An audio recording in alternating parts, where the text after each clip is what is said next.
Anyone who's already played Deathloop will know it's basically one big journey of discovery that's punctuated by countless cool murders along the way. However, the secrets of the loop and the Aeon program aren't the only things to discover here, because there are also a load of Easter eggs, references, and amusing moments for you to stumble across as well. So join me, Eurogamer's Ian Higton, as I bring you 9 awesome Easter eggs that you might have missed in Deathloop.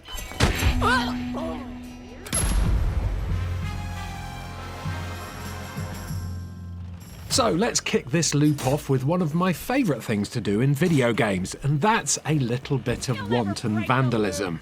If you've been paying attention to the scenery in Deathloop, you've almost certainly spotted at least a few of these candy dispensers around, and maybe you've even been curious enough to give their buttons a little bit of a boop. Well, if you have been, you'll know that pushing those buttons will result in the machine dispensing a ball of sweet goodness right out onto the floor, which, to be honest with you, seems to me to be a bit of a design flaw, but if you go by the 5-second rule, I guess they're still edible. Either way, what you might not have already done is booped those face buttons so hard that the candy machine glitches out and shoots its load all over the floor.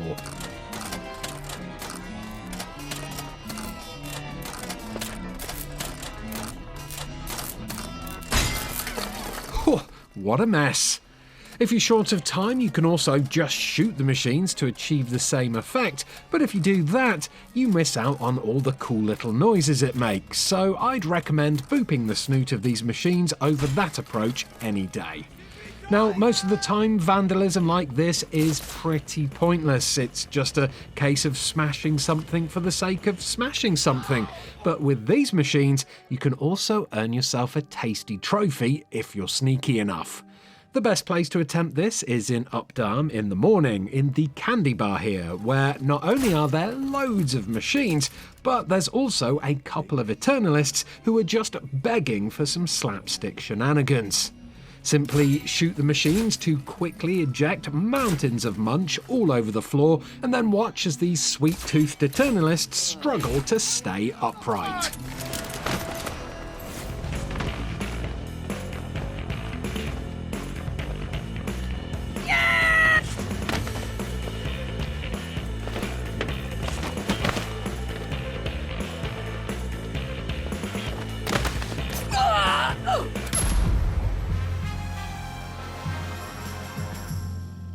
I wouldn't say that this next reference is 100% meant to be a reference, but if it is, it makes for a pretty neat nod to one of the world's most famous game franchises. As you explore Black Reef, there will be many times when you come across a secret area, like this booby-trap sewer system below Frank's mansion in Fristad Rock, for instance. When you find areas like this, the game likes to let you know you found a secret area by playing this little jingle. Now, to my ears, that jingle sounds very much like the jingle that plays when you discover a secret area in Tomb Raider. Here, have a listen. And now, here they are, side by side. So, what do you think? They're not completely identical, but they are similar enough to make me think that it could be a direct reference, especially as both sounds play out during similar circumstances.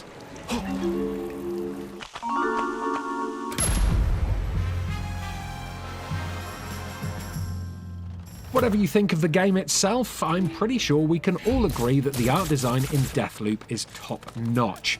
The trippy 60s inspired visuals are bursting with vibrant colours, crazy contraptions, and some really funky fashion statements. But what really stands out to me is the environmental art design, which brings the island of Black Reef to life in a magnificent way.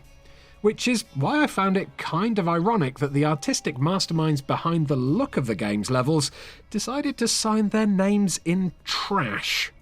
If you take a closer look at the piles of rubbish littering the streets in Updaam, you can just about make out some of the writing on the labels, and it's on these labels that we can spot the names of some of the art team who worked on the game. Take this white plastic tub for instance. Written on the back of that is the word Maxime, which is the first name of one of Arcane's environmental artists, Maxime Goichot. Then there's this red tin here that has the word Garibaldi on it. Garibaldi, if you didn't know, is the surname of Arcane's lead environment artist, Philippe Garibaldi. There's plenty of potential names written all over this packaging, so chances are there are the monikers of other environmental artists hidden in these piles of rubbish too. But do you recognise any? Because I tried to Google some of them and I came up with nothing.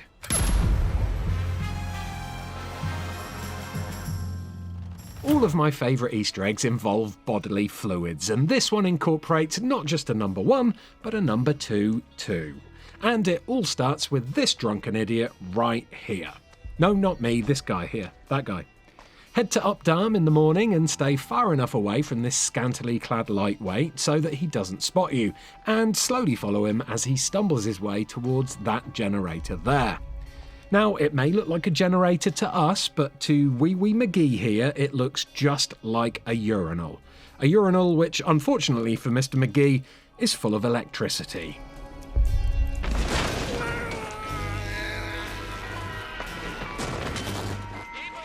Now that was pretty funny, but it's just the start of this little journey through bodily waste products, because if you return to this location at a later point in the day, you'll find this note from an exasperated artist whose work has been ruined due to the golden shower of sabotage from earlier in the morning. But what would happen then if you stop the generator from breaking in the first place? Well, if you skip the day and head back to Updaam in the morning, you'll have about 1 minute to spare between you spawning and McGee spending a penny. So rush there, give him a damn good murdering, and subsequently you'll keep the Jenny wee free and in pristine condition. After you've done that, skip to the evening and head back to Updaam to lay your eyes upon the artiste's masterwork. A great big sign that spells out the word poop. Magical. Now, there are countless little opportunities like this in Deathloop. I mean, keep an eye out for a man in a cannon, for instance. But this one is by far the best, and that's 100% down to the extreme amounts of immaturity on display.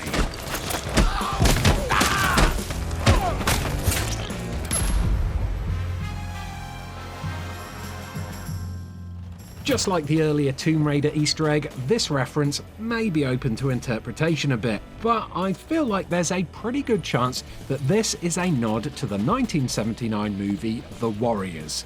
Now, obviously, Deathloop is set in the 60s and The Warriors is set in 1979, so the timescale's off a little bit here, but hear me out before you dismiss this one outright. There are 2 trophies in Deathloop to be earned by killing Juliana and then Colt, and they are titled Nowhere to Run To and Nowhere to Hide. Nowhere to Run To pops when you kill an invading Juliana, and Nowhere to Hide appears when you dispatch Colt as Juliana.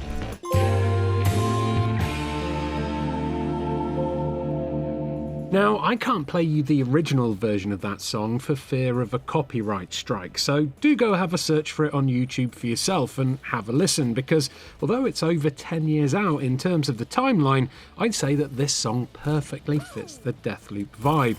And I guess Arcane did too, because a cover version of this song was used for the game's original cinematic trailer.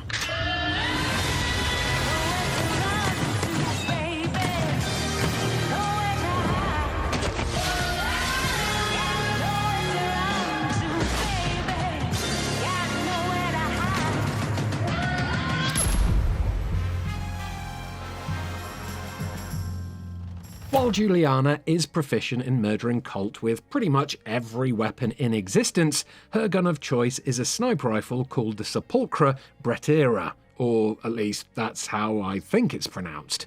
You'll spot Juliana wielding this gun in trailers, artwork, and of course as she hunts you down across Black Reef. In fact, this statue here is even holding a Sepulchre, so you know that it's got to be pretty special. But what you might not have known is that this gun is so cool, it also features on the cover of a magazine too. Keep an eye out for the Hunting 101 magazine as you explore Black Reef, and if you find it, take a close look at the words on the front and you'll be able to see that this issue has a section dedicated to this gorgeous gunny.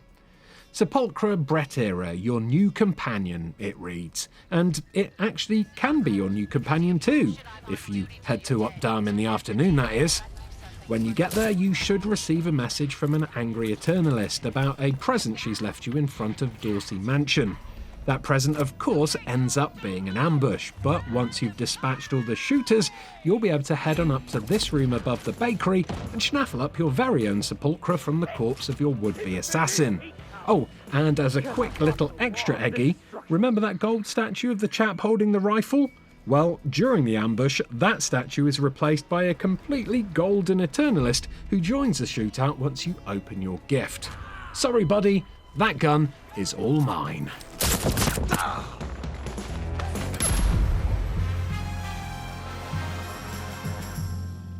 This next Easter egg is a collection of Eggos that form probably the most traditional Easter egg in the whole game, and it's one that you'll have undoubtedly spotted, at least partially, if you've played or even watched a tiny portion of the game in action. And I am, of course, talking about the arcade machines that litter Black Reef. The best place to see a collection of these coin-ops is at Frank's mansion in Frestad Rock in the morning. Head there, break in, or stick your fist in a class pass, whatever takes your fancy, and then head to the main lobby where you'll find masses of these machines. Each one of these arcade cabinets holds a reference to games from either Bethesda's or Arcane's back catalogue, and here's a quick rundown of the ones you can find. There's Bludenstein 4D, which is of course a reference to Wolfenstein 3D. Hellcrasher here, with its pixelated Keiko demon, is of course meant to be Doom. Then there's Shadewire Edo, which is a little nod to Bethesda's upcoming spooky spells game, Ghostwire Tokyo.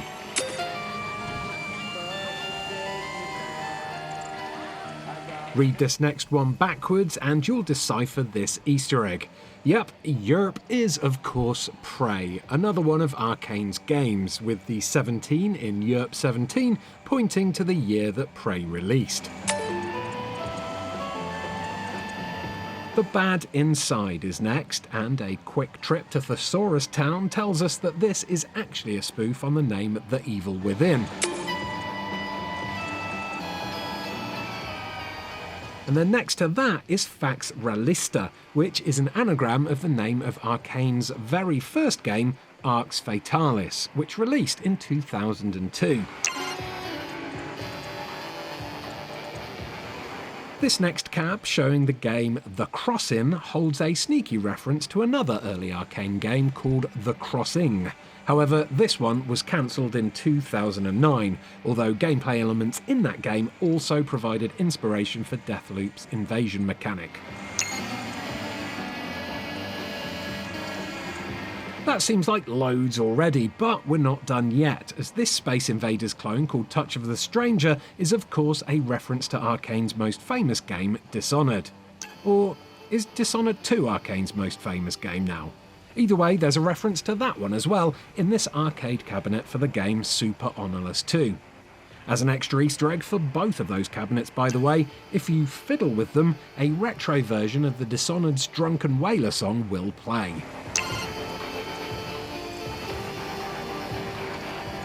Young Wolf here is a pretty easy one to get, as it's obviously a nod to Wolfenstein Youngblood.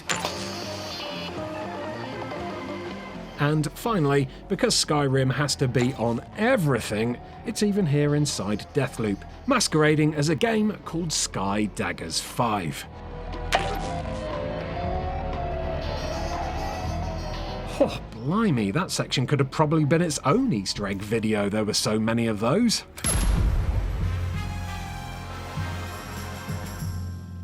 Alrighty, let's go from some classic games to a classic code for this next point, and this one is one that's easy to miss, as you'll have needed to know a little bit of video game history in order to try it out in the first place. Right near the start of the game, Colt has to find a code to open the door that grants him access to the tunnels below Black Reef. During that walk towards the door, words will pop up saying you know the code, which, if you're familiar with famous video game Easter eggs, will probably prompt you to enter the number 0451. This code was first used in the game System Shock way back in 1994, and since then it can be found in games such as BioShock, Alien Isolation, and Deus Ex. Unfortunately, due to the way Deathloop's codes are randomised, 0451 will not unlock this door, but it will unlock a cool trophy to reward you for your knowledge of video games gone by, and this trophy is called Old Habits Die Hard. Old habits die hard.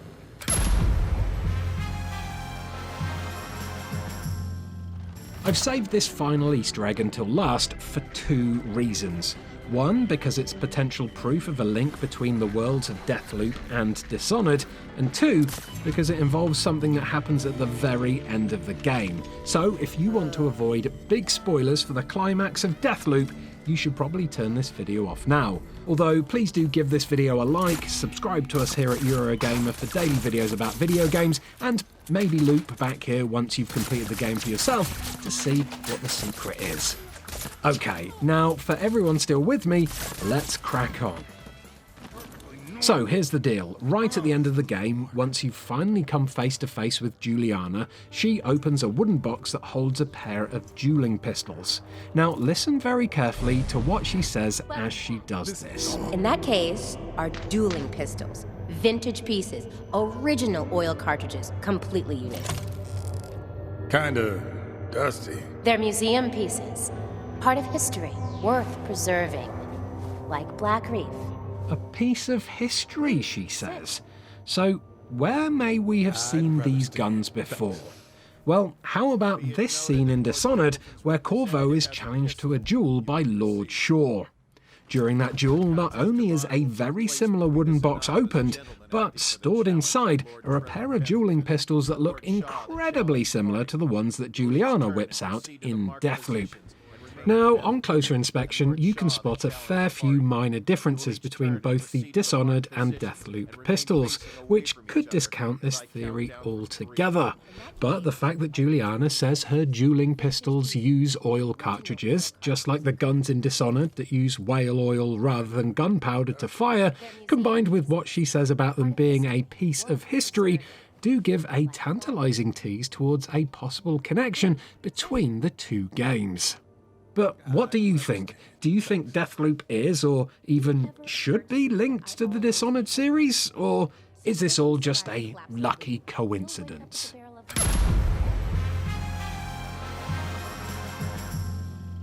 And that, my loop-loving Easter egg hunters, is that for this video.